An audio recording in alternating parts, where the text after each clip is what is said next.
Hello दोस्तों, welcome to our YouTube channel. और short trick की इस सीरीज में आज लेके आया हूं मैं आपके सामने मिश्र भिन्न के वीडियो, मिक्स फ्रैक्शन। अब मिक्स फ्रैक्शन के सवाल कैसे होते हैं तो आपको मैं इतना शानदार जुगाड़ बताने वाला हूं कि यहां सामने मैंने पहली बार किसी वीडियो पे लिखा है कि 2 सेकंड में आप उत्तर दे सकते हो।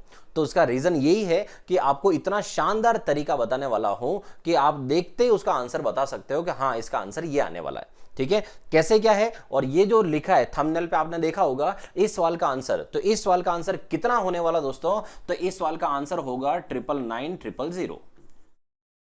ये हो गया इस सवाल का आंसर। अब कैसे हुआ क्या है वो सब आपको मैं पूरा सिखाऊंगा। चलिए शुरू करते हैं।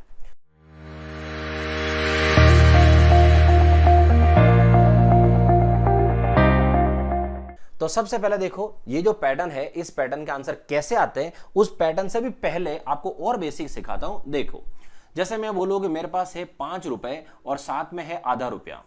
ठीक है, अच्छे से बेसिक समझना बहुत काम आएगा। मेरे पास है 5 रुपए, साथ में आधा रुपया है, और अगर मैं बोलूं कि इनको मैंने प्लस कर दूं, जोड़ दूं, तो कितना बोलेंगे अपन दोनों को मिला के, तो दोनों को मिला के अपन बोलेंगे 5.5, मतलब 5.5 रुपए।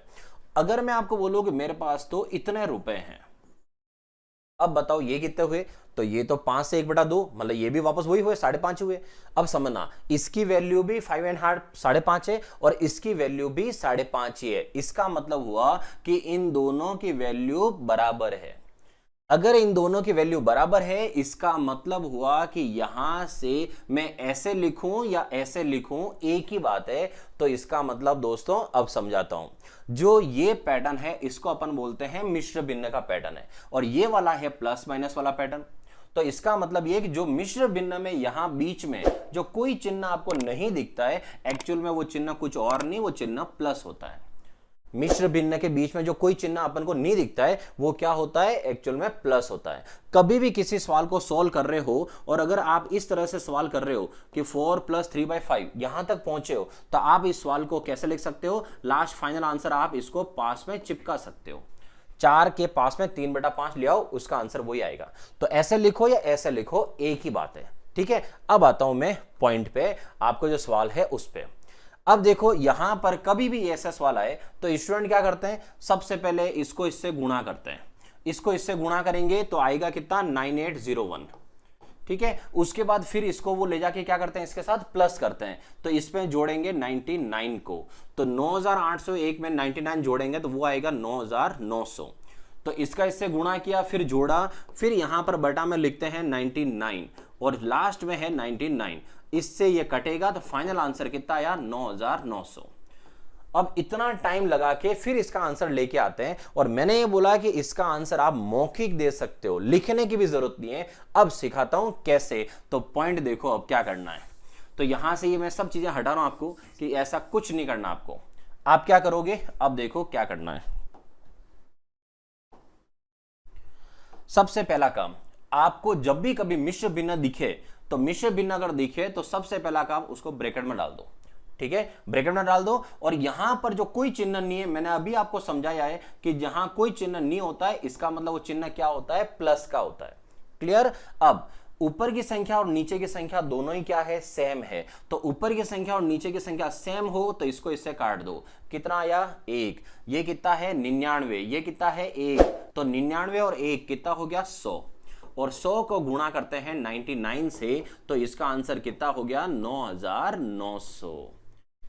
ठीक है, अब बहुत सारा के माइंड में आया होगा कि सर ये तो सेम था इसलिए आपने ऐसा कर दिया। तो दोस्तों, अगर ये सेम हो तो ऐसे करते हैं, अगर ये ऊपर नीचे सेम नहीं हो, उसके लिए अगला वीडियो आपके सामने आने वाला है कि वो भी आंसर आप 2 सेकंड में कर लोगे।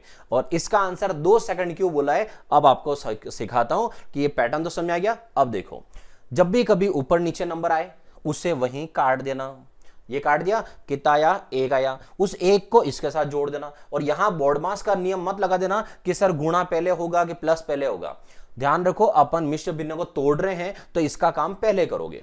इससे काट दिया, 1 आया। उस 1 को 99 में जोड़ दो, तो 99 में 1 जुड़ा, कितना हो गया दोस्तों, 100 हो गया। और 100 को पीछे 77 से गुणा करो, तो 100 को 77 से गुणा करोगे तो 77 के पीछे 00 आ जाएगा।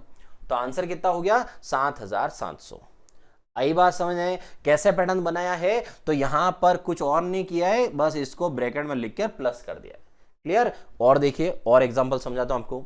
जैसे ये लिखा हुआ है, अब अभी तक जो दो सीखा है आपको वो क्या थे? वो तो बिल्कुल छोटे छोटे पार्ट थे। अब आपको बता दो अगर ऐसी पूरी सीरीज आ जाए आपके सामने तो कैसे करोगे? तो इस सीरीज आने पर आप देखो मिश्र भिन्न लिखा हुआ है, मिश्र भिन्न आने पर यहां बीच में आप क्या कर लेना, सबके बीच में प्लस, समझो कि सबके बीच में प्लस है, ऐसे सबके बीच में प्लस लिख दिया। अब 99 जो है वो सारे हो जाएंगे अलग। ठीक है, ध्यान ना कॉमन मत निकाल देना, मिश्र भिन्न में कभी कॉमन नहीं आता है, ये और गलतफहमी ध्यान रखना आप। 99 जो है वो सब देखो प्लस में हो गए, 99 प्लस 1/5, 99 प्लस 2/5, 99 प्लस 3/5, मतलब बटा बटी अलग, 99 अलग। तो 99 आपके सामने कितनी बार है? 4 बार। तो 99 को कितनी बार जोड़ना है? 4 बार। अब चाहो तो 99 को 4 से गुणा करो, वरना मेरे साथ मैथ्स के जुगाड़ सीखा करो।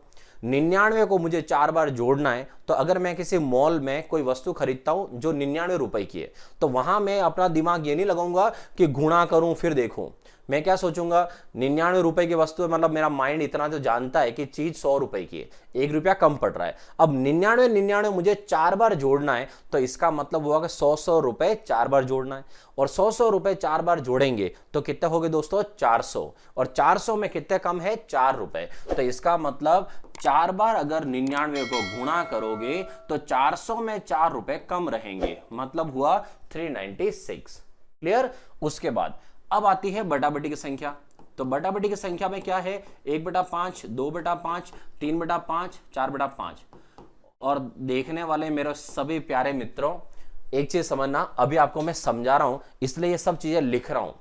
मैं आपको हमेशा ये कहता हूं, जैसे ऑफलाइन क्लास में भी यही कहता हूं कि अभी मैं सिखा रहा हूं तब सीखो, उसके बाद आपको मैं बताता हूं कि डायरेक्ट कैसे करना है। ये सब लिखने की नौबत आपके एग्जाम में कभी नहीं आएगी। तो कैसे करना देखो, सब में नीचे क्या चल रहा है? 5। अगर कभी किसी भिन्न के हर नीचे डिनोमिनेटर अगर समान हो तो कहीं लिखने की जरूरत नहीं है, सीधा ऊपर जो नंबर है उसको प्लस है तो प्लस कर देना, माइनस है तो माइनस कर लेना। तो अभी सबके बीच में प्लस है, तो 1 और 2 3, 3 और 3 6, 6 और 4 10। तो इसका मतलब ऊपर की तरफ कितना आया? 10 आया।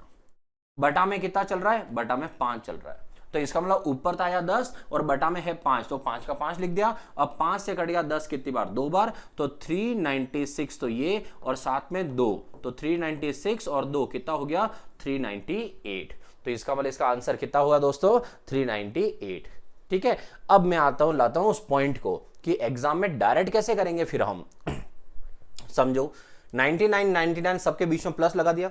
99 कितनी बार? 4 बार। 400 रुपए में 4 कम, 396 लिखो डायरेक्ट। उसके बाद बटाबटी की संख्याओं को यहां क्यों लिख रहे हो? आपको पता है कि वो अलग हो चुके हैं, तो यहीं जोड़ दो ना फिर। तो 1 2 3, 3 3 6, 6 4 10, और 10 के बटा में कितना चल रहा? 5। 10/5 कितना होता है दोस्तों? 2। तो इसका मतलब सीधा यहां पहुंच जाओगे। और 2 जोड़ने में कौन सा टाइम लग रहा है? इसलिए कहता हूं मैं, सवाल डायरेक्ट हो सकते हैं, आपको बस थोड़ा सा ध्यान देना है। अब देखो, मैं इससे एक छोटा सा सवाल और लेता हूं। ठीक है, क्या बोल रहा हूं? छोटा सा सवाल और लेता हूं। छोटा क्यों कह रहा हूं? क्योंकि मुझे इसका तरीका पता है। बहुत सारे बच्चे ऐसे हैं जिनको ऐसा अगर सवाल एग्जाम में मिल जाए तो भाग जाएंगे वो, कि अरे इतना बड़ा गुणा कब करेंगे। क्योंकि जिसको नहीं पता वो यहां गुणा करेगा, और गुणा करके आप कभी सफल नहीं हो पाओगे, क्योंकि टाइम कितना वेस्ट हो जाएगा। तो अब आते हैं अपने जुगाड़ पे। अपना जुगाड़ क्या कहता है कि बीच में प्लस है, और अगर बीच में प्लस है तो 499 सब में अलग अलग हो जाएगा। 499 का मतलब कितना हुआ दोस्तों? 500 रुपए में 1 रुपया कम है। तो अब आते हैं कि 500 कितने रुपए? 500 1 2 3 4 5 6। 500 कितनी बार है? 6 बार। तो 500 के रुपए के नोट 6 बार अगर हुए तो कितने रुपए हुए दोस्तों? 500 के 6 नोट 3000। 3000 में कितने रुपए कम है? 6 रुपए। तो 3000 में 6 रुपए कम है, तो ये पैसा हुआ 2994। क्लियर? उसके बाद अब बटाबटी की संख्या देखो, ये 1 और 2 3 3 3 6 6 4 10 10 5 15 15 6, तो 15 6 21।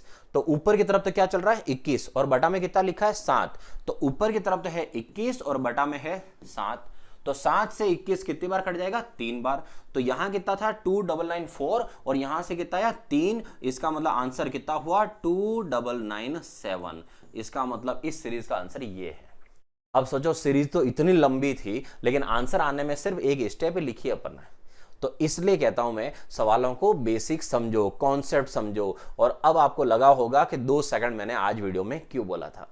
क्लियर? अब मैंने जो लिखा है इसमें क्या बताया आपको मैंने कि यहां पर आप सोच रहे होंगे कि ऊपर नीचे की संख्या सेम है, तो ऐसे कर दिया। अगर ऊपर नीचे की संख्या सेम नहीं हुई तो कटेगा ही नहीं। तो उस केस में क्या करेंगे, उसके लिए अगले वीडियो का इंतजार करिए। अगले वीडियो में मैं वो भी सिखाने वाला हूं, और वो भी 2 सेकंड में ही करोगे आप सवाल, उसमें भी कोई टाइम नहीं लगाओगे। क्लियर? मिलते हैं अगले वीडियो में। वीडियो पसंद आया हो एक लाइक बटन जरूर प्रेस करिए, वीडियो को शेयर करिए, और पहली बार देख रहे हो तो चैनल को सब्सक्राइब करिए। मिलते हैं अगले वीडियो में, तब तक बाय बाय।